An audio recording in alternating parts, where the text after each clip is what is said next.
ನಮಸ್ಕಾರ ಬಂಧುಗಳೇ, ನಿಮಗೆಲ್ಲರಿಗೂ ಸ್ಟಾರ್ ಚಂದ್ರ ಯೂಟ್ಯೂಬ್ ಚಾನಲ್ಗೆ ಸ್ವಾಗತ ಸುಸ್ವಾಗತ ಬಂಧುಗಳೇ. ನಾನು ಎಂದಿನಂತೆ ಆಯುರ್ವೇದಿಕ್ ಗಿಡಮೂಲಿಕೆ ಮತ್ತು ಆಯುರ್ವೇದಿಕ ಪದಾರ್ಥದ ಬಗ್ಗೆ, ಆಹಾರ ಪದಾರ್ಥದ ಬಗ್ಗೆ ನಿಮಗೆ ಹೇಳ್ತಾ ಬಂದಿದ್ದೀನಿ.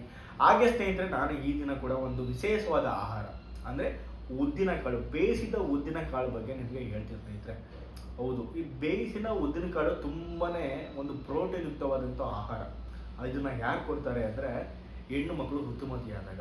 ಅವು ನೋಡಿ, ನಮ್ಮ ಹಿರಿಯರಿಗೆ ಎಷ್ಟು ಒಂದು ಒಂದು ವಿಚಾರ ತುಂಬಿದ್ರು ಅಂದರೆ, ಯಾಕಂದರೆ ಮನೆಯೇ ಮೊದಲ ಪಾಠಶಾಲೆ, ತಾಯಿಯೇ ಮೊದಲ ಗುರು ಅಂತೀವಿ. ಹಾಗೆ ಮನೆಯೇ ಮೊದಲ ಪ್ರಾಥಮಿಕ ಆರೋಗ್ಯ ಕೇಂದ್ರ, ತಾಯಿಯೇ ಮೊದಲ ಡಾಕ್ಟರ್ ಆಗಿರ್ತಾರೆ.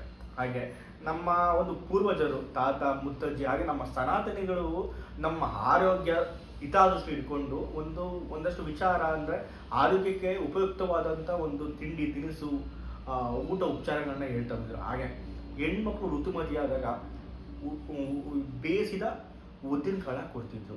ಯಾಕೆ? ಉದ್ದಿನ ಕಾಳಲ್ಲಿ ಅಂಥದ್ದೇನಿದೆ ಅಂದರೆ ಇದು ತುಂಬ ಶಕ್ತಿ ನೀಡುತ್ತೆ. ಯಾಕಂದರೆ ಒಂದು ಹೆಣ್ಣು ಅಲ್ಲೊಂದು ಚೈತನ್ಯ ಪಡ್ಕೊಳ್ಳುವಂಥ ಒಂದು ಗಳಿಗೆ ಯಾವುದು ಅಂದರೆ ಋತುಮತಿ ಆದಂಥ ಒಂದು ಗಳಿಗೆ ಹೆಣ್ಣಿನ ಒಂದು ಚೈತನ್ಯ ದುಪ್ಪಟ್ಟು ಆಗುತ್ತೆ, ದೊಡ್ಡದಾಗುತ್ತೆ, ಅವಳಿಗೆ ಒಂದು ಶಕ್ತಿ ಬೇಕಾಗುತ್ತೆ. ಆದ್ದರಿಂದ ಬೇಯಿಸಿದ ಉದ್ದಿನ ಕಾಳನ್ನ ಕೊಡ್ತಾರೆ. ಹಾಗೆ ಏನಪ್ಪ ಅಂದರೆ ಹೃದಯದ ಆರೋಗ್ಯಕ್ಕೂ ಕೂಡ ತುಂಬ ಒಳ್ಳೆಯದು. ಯಾಕಂದರೆ ಒಂದಷ್ಟು ಹಾರ್ಮೋನ್ ಚೇಂಜಸ್ ಆಗುತ್ತೆ. ಯಾಕಂದರೆ ಇಲ್ಲಿ ಪೊಟ್ಯಾಷಿಯಂ ಇರುತ್ತೆ, ಫೈಬರ್ ಇರುತ್ತೆ. ಆದ್ದರಿಂದ ಒಂದು ಹೃದಯದ ಆರೋಗ್ಯಕ್ಕೆ ಕೂಡ ತುಂಬ ಒಳ್ಳೆಯದು. ಮತ್ತು ಮೆದುಳಿನ ಆರೋಗ್ಯ, ಯಾಕಂದರೆ ಹೇಳಿದೀವಲ್ಲ, ಹಾರ್ಮೋನ್ ಚೇಂಜಸ್ಸಿಂದ ಒಂದಷ್ಟು ಅವಳಿಗೆ ಒಂದು ಭೌತಿಕವಾಗಿ ಕೂಡ ಒಂದಷ್ಟು ಬದಲಾವಣೆ ಆಗುತ್ತೆ ಹೆಣ್ಣಲ್ಲಿ. ಹಾಗೆ ಆ ಒಂದು ಮೆದುಳಿನ ಆರೋಗ್ಯಕ್ಕೆ ಉಪಯುಕ್ತವಾಗಲಿ ಅಂತ ಏನಪ್ಪ ಮಾಡ್ತಿದ್ರೆ ಬೇಯಿಸಿದ ಉದ್ದಿನ ಕಾಳನ್ನ ಕೊಡ್ತಿದ್ರು. ಹಾಗೆ ಮತ್ತು ಎಲುಬುಗಳು, ಮೂಳೆಗಳು ಗಟ್ಟಿಯಾಗಿರಬೇಕು ಅಂತ, ಯಾಕಂದರೆ ಮ್ಯಾಗ್ನೀಷಿಯಮ್ ಇತ್ತು.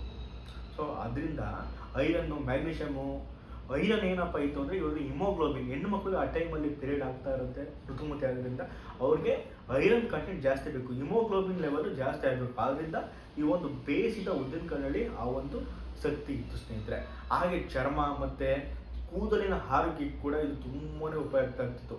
ನೋಡಿ ಸ್ನೇಹಿತರೆ, ನಮ್ಮ ಹಿರಿಯರು ಎಷ್ಟು ಒಂದು ಆರೋಗ್ಯದ ವಿಚಾರಗಳನ್ನ ಇಟ್ಕೊಂಡು ಒಂದು ಯಾವುದೇ ಒಂದು ಊಟ ಆಹಾರ ಪದ್ಧತಿಗಳಲ್ಲಿ ಒಂದು ಆರೋಗ್ಯವಾದ ವಿಚಾರಗಳನ್ನ ಇಟ್ಕೊಂಡಿದ್ರು.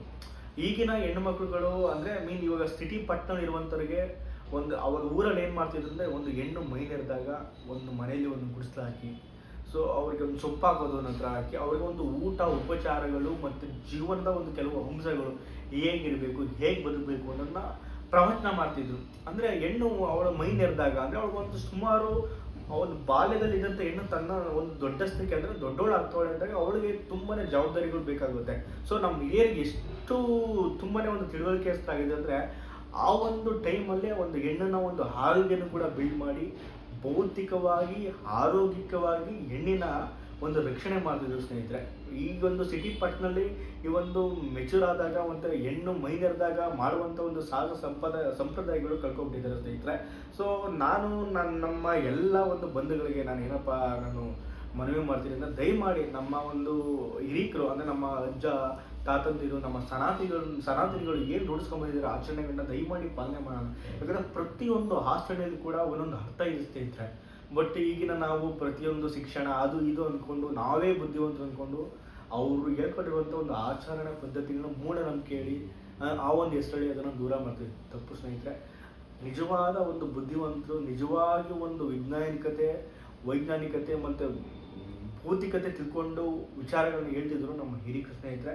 ದಯಮಾಡಿ ನಾನು ಹೇಳೋದಷ್ಟೇ, ಮೈನೆರೆದಿರುವಂಥ ಹೆಣ್ಮಕ್ಳಿಗೆ ದಯಮಾಡಿ ಒಂದು ಸತತವಾಗಿ 3 ತಿಂಗಳು ಬೇಯಿಸಿದ ಉದ್ದಿನ ಕಾಳು ಕೊಡೋದ್ರಿಂದ ಅವ್ರಿಗೊಂದು ಚೈತನ್ಯ, ಒಂದು ಶಕ್ತಿ ತುಂಬುತ್ತೆ ಸ್ನೇಹಿತರೆ. ದಯಮಾಡಿ ಒಂದು ವಿಚಾರನ ನಾನು ತಿಳ್ಕೊಳ್ಳಿ. ಹಾಗೆ ನಮ್ಮ ಆಯುರ್ವೇದಿಕ ಪದ್ಧತಿನ ಬಳಸಿ ಉಳಿಸಿ ಸ್ನೇಹಿತರೆ. ನಮಸ್ಕಾರ.